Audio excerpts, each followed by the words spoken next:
Bismillahirrahmanirrahim. Assalamualaikum warahmatullahi wabarakatuh. Salam sehat, tetap semangat. Selamat pagi semuanya anak-anakku. Pada kesempatan pagi hari ini bersama lagi dengan saya Bapak Abdul Qadir, guru mata pelajaran Pendidikan Agama Islam SMA Negeri 1 Godong, Kabupaten Grobogan. Anak-anakku semua, pada pagi hari ini, walaupun kita masih dalam masa pandemi COVID-19, kita harus punya semangat belajar yang tinggi. Dan ingat, tetap jaga kesehatan, jaga imunitas tubuh, social distancing, cuci tangan, dan pakai masker. Anak-anakku semua, pada kesempatan pagi hari ini, kita akan mempelajari materi bab yang kedua, yaitu penyelenggaraan jenazah atau pengurusan jenazah. Tapi sebelum kita masuk ke materi itu, mereview materi yang kita pelajari pada pertemuan kemarin, yaitu tentang beriman kepada Allah Subhanahu wa Ta'ala melalui Asmaul Husna. Ingat, kemarin kami sampaikan Asmaul Husna adalah nama-nama Allah Subhanahu wa Ta'ala yang baik. Jumlahnya ada 99 nama. Di antaranya Ar-Rahman, Ar-Rahim, Al-Malik, Al-Quddus, As-Salam, sampai dengan yang nomor 99 yaitu As-Sabur. Kemarin Bapak sampaikan nama-nama Allah yang ada dalam Asmaul Husna harus dapat kita aktualisasikan dalam kehidupan kita. Contoh, Ar-Rahman, Allah Maha Pengasih. Ar-Rahim, Allah Maha Penyayang. Hal yang wajib kita lakukan, kita bisa menerapkannya dalam kehidupan kita. Kita dapat menerapkan nilai-nilai kasih sayang dengan sesama makhluknya. Hablum minallah, hablum minan nas. Itu review materi kemarin.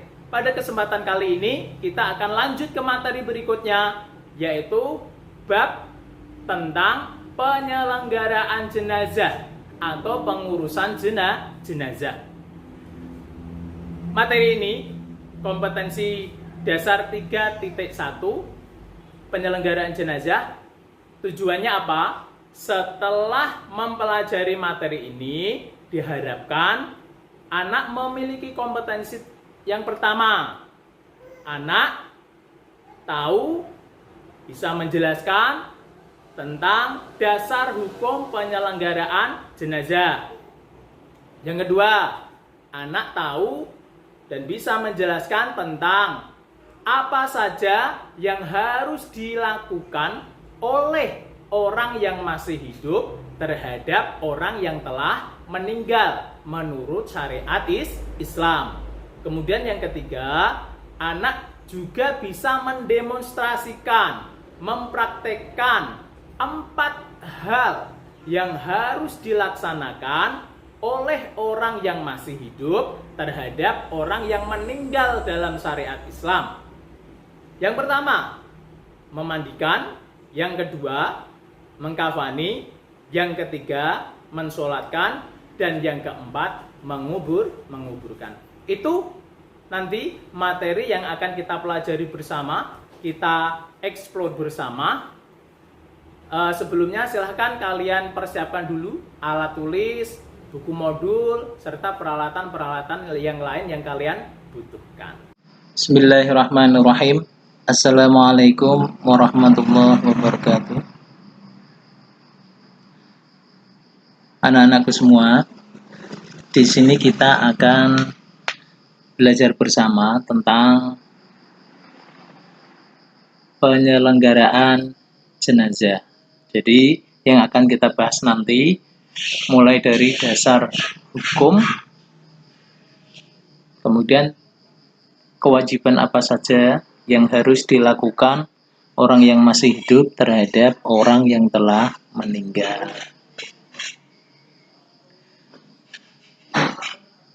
Materi ini kita pelajari bersama pada kompetensi dasar 1.7, 2.7, 3.7, dan 4.7. Kompetensi dasar yang pertama, menerapkan penyelenggaraan jenazah sesuai dengan ketentuan syariat Islam. Kompetensi dasar yang kedua, 7, menunjukkan sikap tanggung jawab dan kerjasama dalam penyelenggaraan jenazah di masyarakat. Kompetensi dasar yang ketiga, 3.7, menganalisis pelaksanaan penyelenggaraan jenazah. Kompetensi yang ke-4.7, menyajikan prosedur penyelenggaraan jenazah. Selanjutnya, kegiatan pembelajaran yang akan kita lakukan memiliki 10 tujuan pembelajaran. Yang pertama, mengetahui ketentuan dan tata cara penyelenggaraan jenazah sesuai dengan syariat Islam. Yang kedua, dapat menerapkan ketentuan dan tata cara penyelenggaraan jenazah sesuai dengan syariat Islam. Yang ketiga, memprakarsai kerjasama penyelenggaraan jenazah sesuai dengan ketentuan syariat Islam. Yang keempat, mengelola penyelenggaraan jenazah sesuai dengan ketentuan syariat Islam di masyarakat. Yang kelima, menampilkan sikap kepedulian sosial sebagai hikmah dari penyelenggaraan jenazah sesuai dengan ketentuan syariat Islam di masyarakat. Adapun tujuan yang keenam, menjelaskan tata cara penyelenggaraan jenazah. 7, menyebutkan rukun dan ketentuan penyelenggaraan jenazah.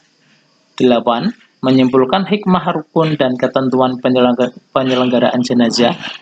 9, mempresentasikan rukun dan ketentuan penyelenggaraan jenazah. 10, mendemonstrasikan tata cara penyelenggaraan jenazah.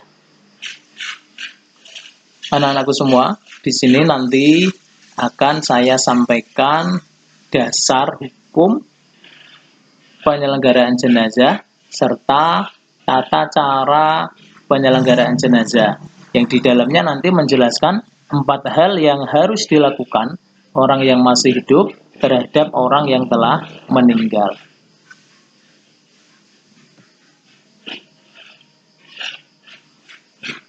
Dasar hukum yang berkaitan dengan penyelenggaraan jenazah, Al-Quran dan hadis. Al-Quran, surat Az-Zumar ayat 30, surat Al-Imran ayat 185, surat An-Nisa ayat 78, surat Ad-Jum'ah ayat 9. Dan yang sering kita dengar bersama kaitannya dengan penyelenggaraan jenazah, surat Al-Imran ayat 185. A'udzubillahi minasyaitonirrajim. Bismillahirrahmanirrahim. Kullu nafsin dha'iqatul maut wa innama tuwaffawna ujurakum yaumal qiyamah. Tiap-tiap yang bernyawa akan merasakan mati, dan sesungguhnya pada hari kiamat sajalah disempurnakan pahala kita. Al-Imran 185. Kemudian di dalam hadis banyak sekali yang menjelaskan tentang penyelenggaraan jenazah. Salah satunya yang diriwayatkan oleh Imam Muslim. Innar ruhu ila qubidata bi'ahul basara, innar ruhu idza qubidata bi'ahul basar. Sesungguhnya apabila ruh telah dicabut, maka pandangan mata mengikutinya. Hadis riwayat Bukhari, hadis riwayat Imam Muslim. Anak-anakku semua, ada 4 kewajiban orang yang masih hidup terhadap jenazah dalam Islam. Yang pertama, memandikan jenazah. Yang kedua, mengkafani jenazah. Yang ketiga, mensalatkan jenazah. Yang keempat, menguburkan jenazah. Itu adalah 4 kewajiban yang harus dilakukan orang yang masih hidup kepada orang yang telah meninggal. Anak-anakku semua, kalian bisa melihat foto kegiatan praktek penyelenggaraan jenazah Di depan saya sampaikan ada 4 hal yang harus dilakukan. Yang pertama memandikan, yang kedua mengkafani, yang ketiga mensolatkan, dan yang keempat menguburkan. Yang pertama memandikan jenazah. Yang harus dilakukan pertama kali niat memandikan jenazah. Ada 2 hal yang perlu diperhatikan di sini, jenazah perempuan dan jenazah laki-laki. Niatnya berbeda. Untuk jenazah laki-laki, nawaitul husla adaan an hadzal mayyiti lillahi ta'ala. Sedangkan untuk yang perempuan, nawaitul husla adaan an hadzal mayyitati lillahi ta'ala. Tata cara memandikan jenazah. Yang pertama, memulai tempat-tempat kanan dan tempat-tempat wudhu. Yang kedua, memandikannya sebanyak 3, 5, atau 7 kali atau lebih dari itu sesuai yang diperlukan dengan bilangan yang ganjil. Yang ketiga, sebagian air pemandian dicampur dengan daun bidara atau bisa diganti dengan sabun atau sampo yang digunakan sebagai pengganti daun bidara. Yang keempat, pintalan rambut dibuka untuk wanita dan rambut dicuci dengan sebaik-baiknya. Yang kelima, menyisir rambut. Yang keenam, rambut wanita dipintal menjadi 3 dan diletakkan di belakang kepalanya. 7. Memandikan dengan secari kain atau semacamnya. 8. Akhir pemandian dicampur sesuai yang wangi seperti kamper, dan ini yang terbaik. 9. Laki-laki dimandikan oleh laki-laki dan jenazah wanita dimandikan oleh wanita. Terkecuali suami istri, keduanya boleh saling memandikan karena tidak ada dalil yang melarangnya. 10. Yang memandikan hendaknya yang paling tahu tentang sunnah memandikan, apalagi dari keluarga atau kerabatnya. 11. Orang yang memandikan akan mendapatkan pahala yang besar. 12. Bagi orang yang memandikan mayat disunahkan untuk mandi. 13. Tidak disyariatkan memandikan jenazah orang yang mati syahid. 14. Kaum laki-laki ataupun wanita boleh memandikan anak laki-laki ataupun perempuan yang berusia di bawah 7 tahun. Sebab tidak ada batasan aurat bagi mereka. 15. Apabila seorang laki-laki wafat di antara kaum wanita tanpa ada seorang laki-laki muslim di antara mereka, atau sebaliknya, jika seorang wanita wafat di antara kaum pria, maka jenazahnya tidak perlu dimandikan, cukup ditayamumkan. 16. Janin yang gugur bila telah mencapai usia 4 bulan dalam kandungan, maka jenazahnya dimandikan, disolatkan, dan diberi nama baginya. 17. Jika terdapat halangan untuk memandikan jenazah, misal tidak ada air, kondisi jenazah cukup tercabik-cabik atau kosong, maka cukup ditayamumkan saja. Anak-anakku semua, inilah tata cara memandikan jenazah yang telah diajarkan oleh Nabi Muhammad SAW. Yang pertama, memwudukan jenazah. Yang kedua, menyiramkan air yang dicampur perasan daun bidara atau penggantinya seperti sabun, sampo, dan yang lain sebagainya. Ketiga, membasuh kedua sisi tubuh mayat. Keempat, setelah itu tubuh si mayat dikeringkan dengan handuk, kemudian rambutnya untuk wanita dikepang menjadi 3 dan diletakkan di belakang tubuhnya. Anak-anakku yang masih semangat belajar, sebelum kegiatan pembelajaran pada pagi hari ini saya akhiri, ada beberapa kesimpulan yang akan kami sampaikan dari materi penyelenggaraan jenazah. Kesimpulan yang pertama, penyelenggaraan jenazah secara syariat Islam ada dasar hukumnya dalam Al-Quran ataupun hadis. Salah satunya dalam Al-Quran dijelaskan dalam surat Ali Imran ayat 185 dan banyak yang lain. Kemudian yang kedua, ada 4 kewajiban orang yang masih hidup terhadap orang yang telah meninggal. Yang pertama, memandikan jenazah. Yang kedua, mengkafani jenazah. Yang ketiga, mensolatkan jenazah. Yang keempat, menguburkan jenazah.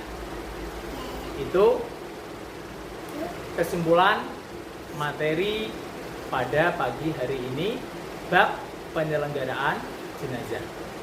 Kemudian pesan Bapak yang terakhir, pada hari ini kita masih dalam masa pandemi COVID-19. Ingat, jaga kesehatan kalian, jaga imunitas kalian, cuci tangan, pakai masker, social distancing. Dan yang paling penting apalagi? Semangat belajar kalian harus tetap dijaga. Demikian yang dapat Bapak sampaikan. Akhirul kalam, wallahu muwaffiq ila aqwamit thoriq. Wassalamualaikum warahmatullahi wabarakatuh. Ketemu lagi di pertemuan berikutnya.